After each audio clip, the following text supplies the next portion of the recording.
Shabbat Shalom a todos. Dá um tempinho para acalmar a euforia, né? Tava incendiado aqui, né? Bom, Arrin, é mais um grande prazer que eu tenho de estar trazendo esse shiur para vocês hoje, vocês da live. Hoje, diferente dos outros dias, não tem história triste, viu? Não tem prova. Baruch Hashem, né? Não passei por nenhuma prova, pelo menos que eu tenha percebido, para eu poder contar para vocês, né? Hoje não tem historinha triste, tá? Mas eu gostaria de fazer alguns agradecimentos que eu considero muito importante, porque ao preparar o estudo, o shiur da Parashá, a gente tem que fazer o básico, ler. Precisamos ler a Parashá da semana. É o básico do básico. Então, quando eu comecei a ler essa Parashá, e comecei a ver algumas coisas que eu comecei a me auto-questionar. E, de repente, comecei a pesquisar algo que poderia ser novo para trazer aqui. E aí eu lembrei de um passado, isso para dizer aí exatamente 7 anos. Hoje está fazendo 7 anos e uma semana que eu estou aqui, Baruch Hashem. Eu faço parte da visão. Eu já conheci o Rabino, bem antes aqui, né, da sinagoga, e eu era, então, cristão, né, fazia parte de uma denominação, e lá eu tinha algumas lacunas de estudo, porque eu sempre gostei muito de estudar, viu, Arrin? Muito. E eu tinha algumas lacunas que eu não conseguia, que os líderes lá, eles me respondiam. E aí eu fiz uma visita aqui na Beit. E eu olhei para o Rabino e falei assim para ele, agora eu vou pegar ele. Nós já era amigo há muito tempo, né, Rabino? Muito tempo. Mostra meu Rabino. E aí, eu peguei e eu não vou falar da questão que eu estava afrontado por conta de não conseguir entender, porque sempre os meus líderes, eu quero buscar um estudo perspicaz para te responder a sua pergunta e tal. O Rabino, como sempre ele fez aqui, todos os visitantes que vêm aqui na Kahal, na sinagoga, no final ele vai lá e bate um papo com ele muito tempo. Ele fez a mesma coisa comigo, irmãos. E em 5 minutos de conversa ele sanou minha dúvida. Eu falei assim, poxa, eu fiquei, vamos dizer, não vou dizer 10 anos, mas eu fiquei aí 5 anos com essa dúvida na cabeça e o homem com 5 minutos me resolveu. E naquele momento eu percebi que esse era o meu lugar. E hoje eu sou o que sou aqui. Estudei, aprendi, apanhei. Graças a Hashem por ter colocado esse homem no meu caminho. Muita gratidão, Rabino. Hoje eu estou falando disso porque eu vou falar de ingratidão, que é o inverso disso. Então, é um homem que eu tenho muita gratidão por ele. E tudo que acontece comigo, ele tem responsabilidade. De bom, claro. Tá? E eu também gostaria de agradecer o nosso chamash virtual, né? O nosso Júlio César Brandão. Esse homem ajuda nós demais na live. Gente, é o chamash da live. Ele está sempre ali pedindo para... É o primeiro a entrar e o último a sair. Muita gratidão, viu, Júlio? Você está aí nos vendo. Muita gratidão por isso, viu? Bom, por que eu falei de tudo isso? Falei do Rabino, falei de agradecimento, falei de gratidão. O que isso tem a ver com a Parashá? Tem a ver que quando eu li a Parashá, que é o básico, eu comecei a ver algumas coisas que, de repente, precisaríamos levantar aqui. Vamos dizer assim, vamos fazer uma argumentação. Eu vou trazer para vocês o que eu vi e tentar explicar de uma forma bem sucinta a respeito disso. A Parashá lá, 37ª Parashá, se eu não me engano, né? Ela diz, envia, né? Está lá em Bamidbar, números 13, Passuk 1 até 15, Passuk 41. Fala da Parashá, certo? Ontem o nosso Moré Eliarro falou a questão dos espias e o meu shiur tem a ver com os espias, tá? Ele tem muito a ver. Eu queria fazer um acréscimo do que ele disse ontem, que o Eterno ele já tinha um plano de redenção desde Bereshit 3,15. dizendo que ele ia... Não, Bereshit 3,15 não, mas desde Abraão. Desde Abraão ele vem prometendo uma terra que mana leite e mel. Isso há 400 anos, até que esse evento acontecesse. Então já existia uma promessa para esse povo, já existia. Só que o povo, eles tinham curiosidade de ver a terra antes de entrar. Tinha essa curiosidade. E o Eterno já havia prometido, imagina, meus irmãos, o Eterno já tinha prometido isso, já falou que a terra emanava leite e mel, mas mesmo assim o povo queria entrar, mas o Eterno podia muito bem fazer assim, ó, não, ninguém vai entrar lá, ninguém vai lá espiar, ninguém vai ver nada, vai entrar e pronto, acabou. Mas ele seria tirano se ele fizesse isso. Então o Eterno, vendo pelo fato da ansiedade do povo de ver a terra, ele permitiu, porque tudo isso aconteceu porque ele permitiu. E a paraxá começa, Shilá lerá, como a paraxá lerá, por ti. O Eterno naquele momento ele fala assim, ó, eu já disse para vocês que a terra é boa, vocês querem lá ver, é por conta de vocês, não é eu mais. Se der ruim, vocês sabem que é vocês que deu ruim. Portanto, por ele ter essa permissão, a paraxá ela começa lá. Vaiome Adonai e Moshe lemor, ou seja, o Eterno falou a Moshe, né? Ou seja, vocês vão, beleza, mas vocês vão do meu jeito, vai ser do meu jeito. Então, por isso que às vezes dá essa diferença de achar que a paraxá, os espias foram enviados por ordem de Hashem, e não foi, tá? Só para acrescentar o que foi falado antes. Mas o assunto que nós vamos nos debruçar aqui hoje é a respeito da narrativa do texto, né? Os espias foram à terra espiar. Foi enviado 12 espias, 12 líderes, 12 príncipes, né? Aqui está escrito, como o principal evento da paraxá Shilá lerá é geralmente interpretado... Como que é geralmente interpretado? Qual é a história dos acontecimentos relatados em Bamidbar? O texto canônico, o texto que está escrito, ele não tem dúvida, tá? Do que foi, qual a ordem que foi dada, mas o que está em questão é o que foi falado e que maneira isso foi recebido por aqueles espias. Tanto é que a paraxá tem lá o título de O Preço da Confusão. Houve uma confusão nessa ordem. E para isso, nós temos que ler o resumo aí da paraxá. É um pouquinho longo, mas vocês acompanham comigo. Fiz um resumo. Lá em Números, né, Bamidbar 13:2, está escrito assim. Envia homens que espiem. A palavra lembre dessa palavra em hebraico. Viaturu, a terra de Canaã, que hei de dar aos filhos de Israel, de cada tribo de seus pais enviareis um homem, sendo cada qual príncipe entre eles. Ao cabo de 40 dias, voltarão de espiar a terra, e relatarão a Moshe, dizendo, fomos à terra que nos enviastes, e verdadeiramente mana leite e mel. Este é o fruto dela. Eles estão relatando ali, fazendo relatório para Moshe. Né? E as cidades muito grandes e fortificadas. Também vimos ali filhos de Anak, ou seja, gigantes. Os amalequitas habitam na terra de Negueb. Os heteus, os ebugeus e os amorreus habitam na montanha. Os cananeus habitam ao pé do mar, pela ribeira do Yarden. É o resumo da paraxá. Então Caleb fez calar o povo perante Moshe e disse, eia, subamos e possuamos a terra, porque certamente prevaleceremos contra ela. O detalhe aqui é que Caleb, ele entendeu o propósito de Hashem. Caleb e Josué, e Yehoshua, tá? Nós vamos falar mais tarde. Então aqui ele estava encorajando o povo de ir, porque ele tinha entendido. Porém os homens que com ele tinham subido disseram, os 10, né? Não poderemos subir contra aquele povo, porque é mais forte do que nós.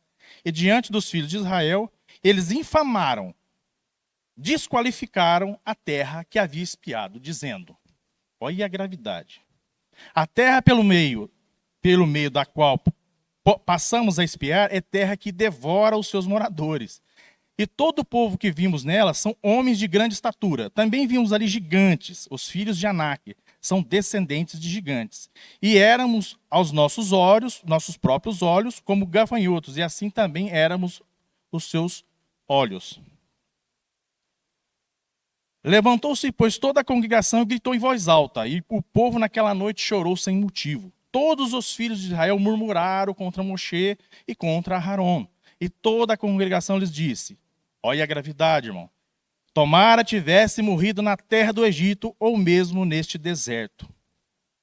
Talvez esse seja o maior caso de Lashon Hará da história. Porque o povo, esses 10 príncipes, esses 10 espias, eles fizeram Lashon da terra prometida, da terra garantida por Hashem ao povo. Agora imagina o cenário de ingratidão. O povo desejar que tivesse morrido no deserto. Aplicabilidade disso, meus irmãos, para nossos dias de hoje. Esse povo, eles já tinham essa promessa há 400 anos, era passado de pai para filho, geração em geração, que haveria uma terra prometida. O povo, eles ansiavam aquilo. E nós hoje ansiamos o quê? O Olam Rabá. Nós temos a mesma promessa. Certo? É a mesma promessa. Lá eles tinham a terra prometida. Hoje nós temos o Olam Rabá. Nós esperamos o Olam Rabá, esperamos Yeshua, esperamos, né? E por causa, imagina, nesse feito, nesse cenário ali, o povo estava às portas da terra. Eles iam entrar. E ali ia se encurtar muita coisa, porque ia ser criado ali por Moshe o templo, e enfim, a promessa se estabeleceria ali. Mas devido a esse evento catastrófico dos espias, o decreto foi mudado. E para cada dia que os espias estevem na terra, eles ficaram por um ano ao redor da terra, mas não entrando no deserto. Peregrinando, 40 anos. Imagina, por causa disso, o Eterno castigou o povo, né? Tem alguns relatos que diz que aquela geração maligna não entraria na terra que ele havia prometido. Mas a questão aqui, gente, é sobre a narração. A narrativa diz que esses espias, quando que eles foram enviados para a terra de Canaã, para a terra prometida, eram príncipes. Quem são esses príncipes? São pessoas que são bons de conversa, têm retórica, persuasão, né? São pessoas que representariam o Eterno. São pessoas que viram os milagres, comeram, administravam o maná que caía sobre a terra, sobre o deserto, né? Viu a coluna de fogo, viu a nuvem. Eles viram tudo isso. Eles tinham acabado de derrotar o exército de Amaleque. Tinha acabado de derrotar. Quer dizer, o exército de escravos. Derrotar um exército poderoso daquele. Mas a narrativa de muitas vertentes judaicas e também cristãs diz que esses príncipes, eles tiveram medo. Medo? Aí vem a minha pergunta. Mas eles tinham medo? Eles foram na terra, viu que a terra tinha fortaleza, muros, gente grande, soldados. Eles sentiram medo. É isso mesmo? Os príncipes sentiram medo e se acovardaram pelo medo? Aí vem a dúvida na minha cabeça. Será mesmo que eles sentiam medo? Falta de fé? Irmãos, falta de fé. Esse povo estava no deserto, contemplou maravilhas do Eterno, viu o maior exército do mundo naquele tempo ser dizimado pelo Eterno. Falta de fé? Começou a acender. Não vou dizer que isso seja novo, meus irmãos. Não há nada novo debaixo do sol. Continuo seguindo aqui. Muitos entendem essa história como uma falta de fé e coragem por parte dos 10 líderes. No entanto, todos os líderes presenciaram e testemunharam os milagres e a glória e o poder do Eterno ao serem retirados com o braço forte do Egito. Poderia o relato negativo dos líderes estar ligado a outro motivo? Que aí veio o start ali na minha cabeça. Será que há outro motivo isso? Será que lhes faltava coragem e fé no poder de Deus? O que exatamente eles foram fazer durante esses 40 dias em Canaã? Então aí surgiu essa dúvida. Por que que esses príncipes, então, de certa forma, acovardaram? Né? E aí, nós nos debruçamos aqui sobre o texto de Bamidbar 13, 2. E eu vi um estudo do rabino Yonatan Sachs. É um rabino, ele não é muito, ele faleceu acho que em 2013, mas um estudioso britânico muito bom. Aí eu vi, na verdade, gente, quando a gente está aqui para preparar o estudo, a gente começa a ver muitas coisas. Aí eu peguei esse estudo lá na revista Morachá. Se vocês não conhecem, tiver a oportunidade de ver, muito bom, tem muita coisa boa lá. E aí eu vi um estudo dele falando sobre esse texto, onde eu comecei a vir luz sobre o que estava acontecendo. Está escrito assim, ó. Shila leha, anashin veiaturu et eretz Canaã. Asher ani noten livnei Israel ish errat ish. Envia homens que espiem a terra de Canaã e que hei de dar aos filhos de Israel. Seguindo aqui o cronograma, no estudo do rabino Yonatan, eu vi que existe uma conjugação de verbos quando se trata de espias, né? A palavra verraturo, ela vem do verbo enviar, escavar, explorar. Então, existe vários tipos. Isso aí está no idioma. A Arebs aqui deve estar entendendo o que eu estou dizendo, que ela está mais assim, afamiliada pelo hebraico. Mas lá está dizendo assim, ó, existe um verbo que fala a mesma coisa, que chama lahapor, que quer dizer escavar, explorar. Lá em Devarim 1:22 fala especificamente sobre esse verbo que é citado, que quer dizer também que é escavar, explorar. E o outro é leragel. Leragel quer dizer espiar, espionar, buscar os outros pontos vulneráveis, né, de uma terra. Ou seja, o espiar é você buscar a nudez de uma terra, as descobertas de uma terra. É por isso que a raiz de leragel vem a palavra melagrin, que é os espias. Melagrin é o espia. Quando o Yosef lá com os irmãos, ele falou assim para os irmãos dele, está aqui ó, em Bereshit 42:9. Ele diz assim: vocês vieram explorar a terra que eu estou governando. Vocês são melagrins. Vocês veio ver a nudez da terra. Então, isso é por isso que vem a raiz melagrin, leragel. Seguindo aqui, porém, a ordem que está escrito lá em Bamidbar, o Eterno diz, na ordem, o Eterno em Bamidbar 13:12, não há nenhum desses verbos que nós lemos aqui. Certo? Não há nenhum deles. O verbo que aparece 12 vezes nessa paraxá é o verbo latur,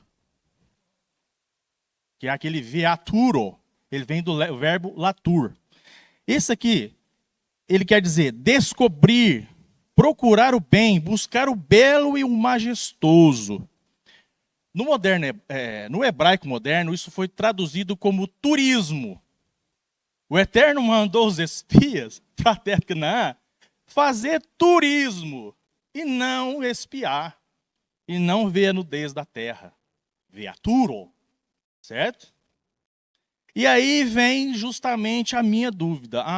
Então quer dizer que o espionar que tem na narrativa, no mundo cristão, no mundo até judaico, não quer dizer espionar de ver a nudez da terra, mas sim de ver o que é bom na terra. Vocês percebem que 2 desses espias, 2 desses líderes, entendeu o seu ofício. Os espias, eles tinham que ter ido lá para ver o que era bom da terra. Não era para eles se preocuparem. Poxa, medo? Eu não fico em paz com isso. Como que eles iam sentir medo? São príncipes, são generais de guerra. Medo. Não faz sentido. Fé, menos ainda. Justamente. Então, o que acontece? Eles tinham que ter ido ver o bom e trazer a boa notícia para o povo. Para quê? Para encorajar o povo a entrar na terra. Dar boas notícias. Oh, lá é bom demais, emana leite e mel, lá é muito bom. Vale a pena a gente ir subir e conquistar essa terra. Mas o que acontece? Lashon Hara. Eles veem só o lado ruim, as coisas ruins da terra. Seguindo aqui, em outras palavras, os 12 líderes não foram enviados para espionar ou identificar as vulnerabilidades de Canaã. Em vez disso, eles foram enviados para relatar os aspectos positivos da terra, sua beleza e riqueza, mas porque o Eterno daria uma instrução. Mas porque o Eterno daria uma instrução como essa? Então, é onde que existe essa diferença. O Eterno não deu uma instrução das pessoas, dos príncipes, espionar, e sim fazer turismo. Creio que vocês estão entendendo a diferença do Meraglin, do Leraglel com o Latur, né?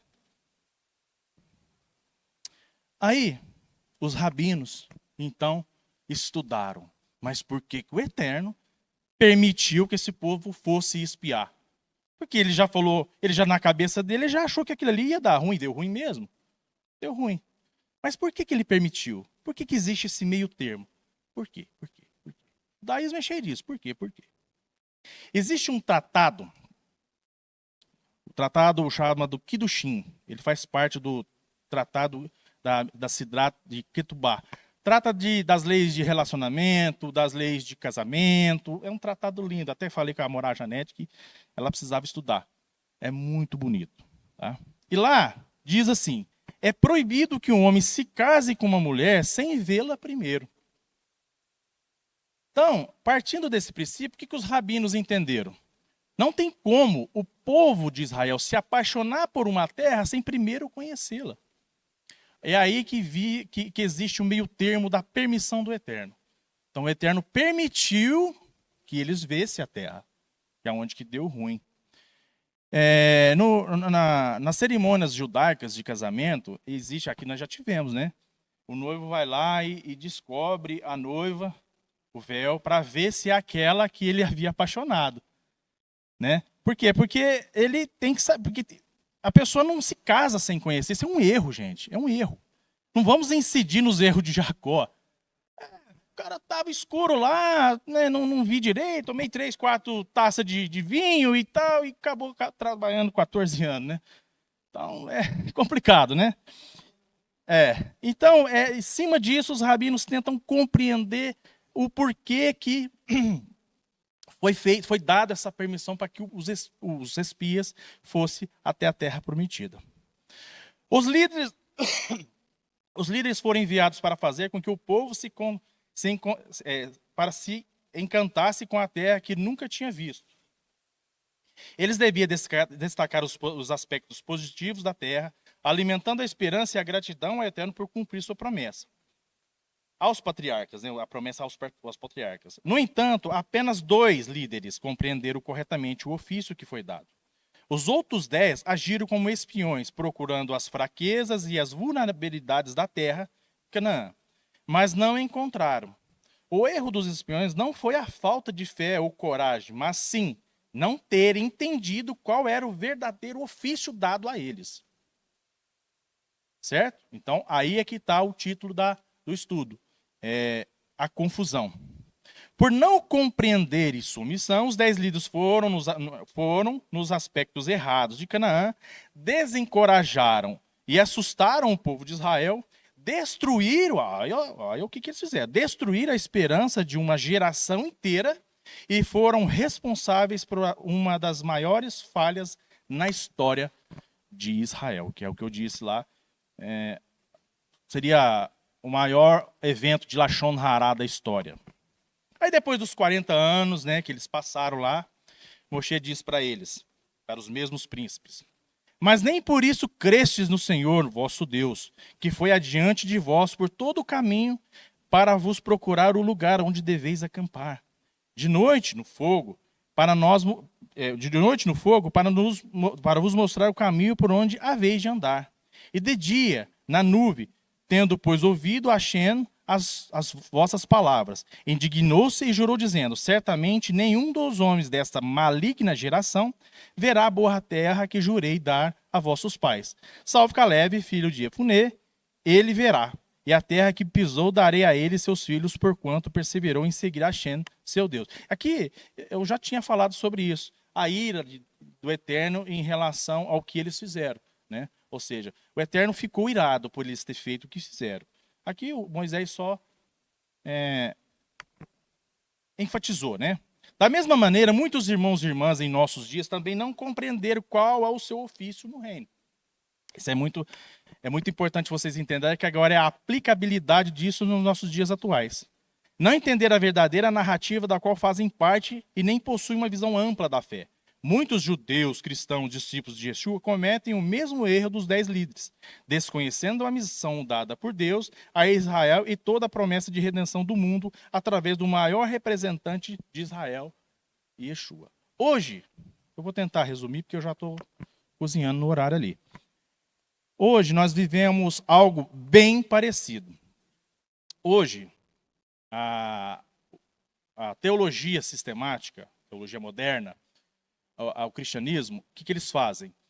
Eles escondem a lei. A lei não é boa. A lei é retrógrada.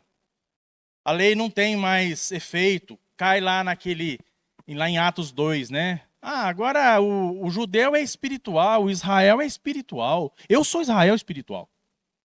Entendeu? Ou seja, aquela teoria da substituição, né?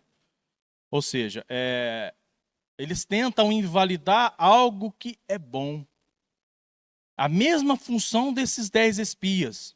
Eles espiam, mas eles não veem as coisas boas da Torá, do Pentateuco, dos Nevim, Ketuvim. Eles não veem coisa boa. O que eles falam lá, principalmente o livro de Vaikra, mas começa falando de morte e tal, enfim. Tentam aí deturbar, tentam atrapalhar a redenção, todo o projeto do Eterno para o Olam Rabá. Vocês estão vendo aí a relatividade em relação a isso? E quando eu olhei para esse prisma, eu pensei assim, poxa, que legal. Hoje eu consigo ver isso. Eu consigo ver que a nossa missão é levar, é encorajar os nossos irmãos para ver o Olam Rabá através das leis. As leis é boa. Eu não posso manter a narrativa secular de que a lei é ruim, de que a lei é retrógrada. E aí, meus irmãos, eu fui ler lá em Marcos. Não vou ler isso aqui porque já é um resumo do que eu falei. Eu fui lá em Marcos 6, 35, 43. Eu gostaria de ler. É um pouquinho comprido, mas eu gostaria de ler para vocês entenderem. Já nessa parte aqui, o Yeshua já tinha feito os ensinos, já tinha feito o trabalho deles, os apóstolos também. E Yeshua disse para eles assim que eles precisavam descansar. É hora de vocês descansar, então vamos num deserto, um lugar separado, para que vocês descansem. Eles precisam descansar. Ele falando para os discípulos, apóstolos dele. Então eles saíram, só que o povo foi atrás, né? E Yeshua continuou ali ensinando e tal. E aí, está lá no versículo 35 a continuação. Já era tarde, os talmidim se aproximaram dele e disseram: este é um lugar afastado e está ficando tarde. Mande o povo embora, para irem aos campos e povoados da vizinhança comprar algo para comer. Mas ele lhes respondeu: vocês mesmos devem dar a eles algo para comer. E eles disseram: devemos ir e gastar muito dinheiro com pão e dá-lo para ser comido? Ou seja, aonde eles iam achar isso naquele lugar? Né? E Yeshua lhes perguntou: quantos pães vocês têm?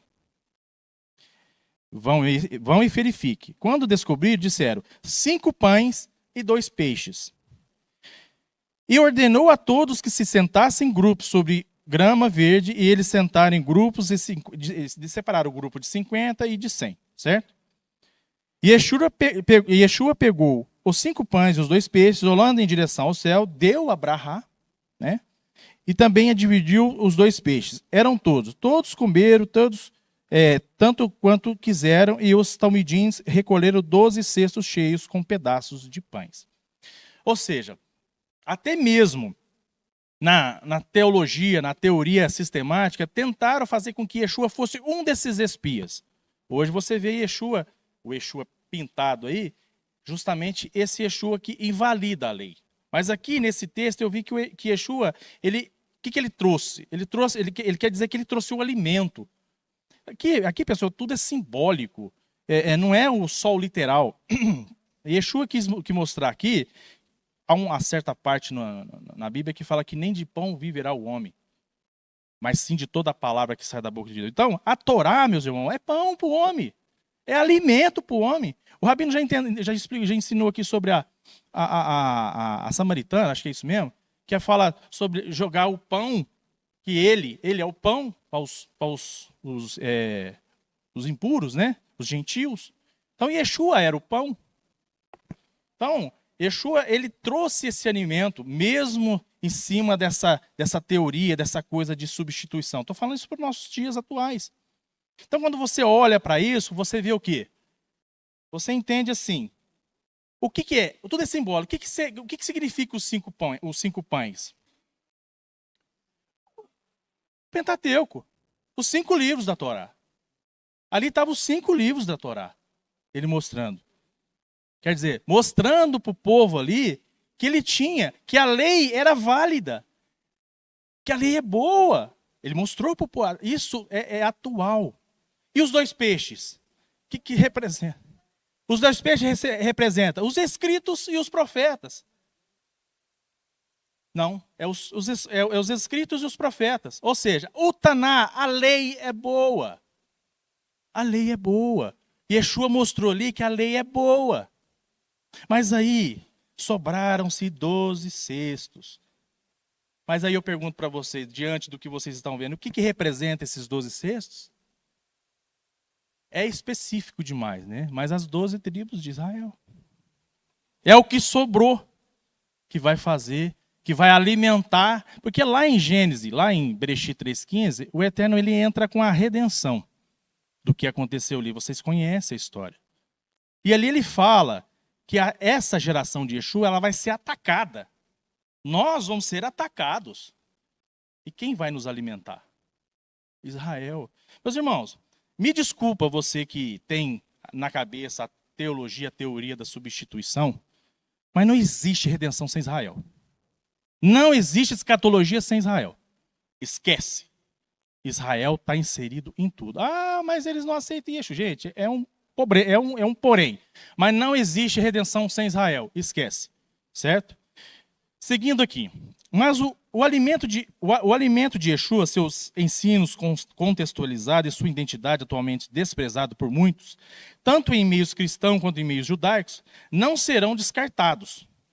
Né? Os 5 pães, os 5 livros da Torá e os 2 peixes, escritos e profetas, desprezados, serão recolhidos e servirão de sustento para o povo de Israel, que é essa geração que vai ser atacada. Eles alimentarão o povo do Eterno nos dias das dores de parto, que os dias que nós vivemos, dores de parto. No entanto, na época do calcanhar do Machia. O curioso é assim, calcanhar de Machia. O que é o calcanhar de Machia? É aquela geração que chega primeiro, certo? O que chega primeiro quando você dá o passo? É o calcanhar. É essa geração que nós vivemos. A geração de Machia.